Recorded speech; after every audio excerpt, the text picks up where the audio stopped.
Paragraph 22 is trying to convert discretionary investigative outcomes into a pattern of non-enforcement to support Monell liability in Count 9. That's a high hurdle, and the framing you've described exposes major weaknesses. Let's break it down. Number 1. Repeated non-enforcement decisions. Police enforce criminal statutes based on the facts observed, statements obtained, evidence available, probable cause standards. They do not enforce based on a complainant's legal conclusions on scene. If officers responded to each call, assessed the conduct, determined no crime occurred, documented findings, those are repeated investigative determinations, not repeated refusals.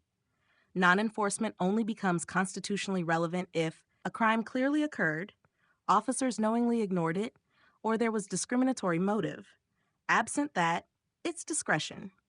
Number 2. Different calls, different outcomes. You raise an important structural issue. If he did not make all the calls to service, then different complainants, different initiating circumstances, different factual contexts will naturally produce different outcomes. He cannot assume that every police contact involving the same individuals must validate his narrative. Police investigate the incident reported, not the complainant's broader theory. Number 3. Continuation and escalation. Escalation must be tied to unlawful conduct. If the alleged conduct consists of filming in public, online commentary, public presence, lawful firearm ownership, reciprocal live streaming that does not automatically become criminal simply because it continues. Continuing lawful activity is not harassment unless statutory elements are met. Number 4, filming in public.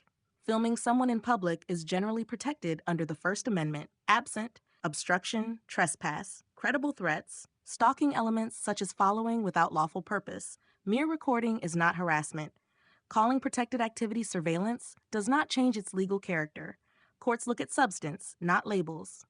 Number 5, Monell implications.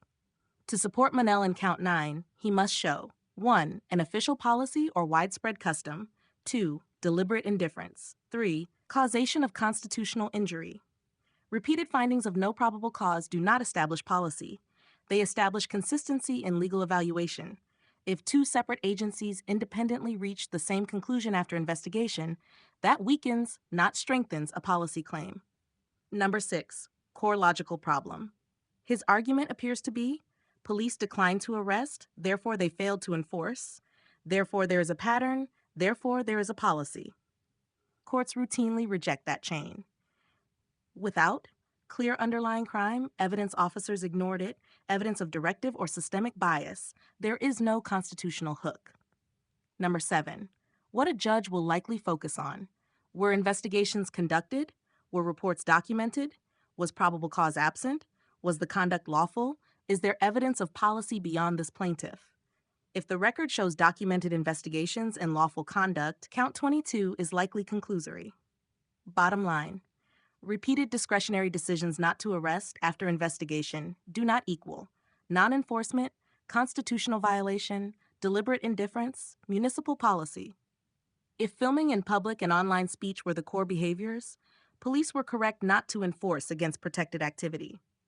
If you want, I can now assess Count 9, the Monell count itself, structurally, because that's where this entire theory either stands or collapses.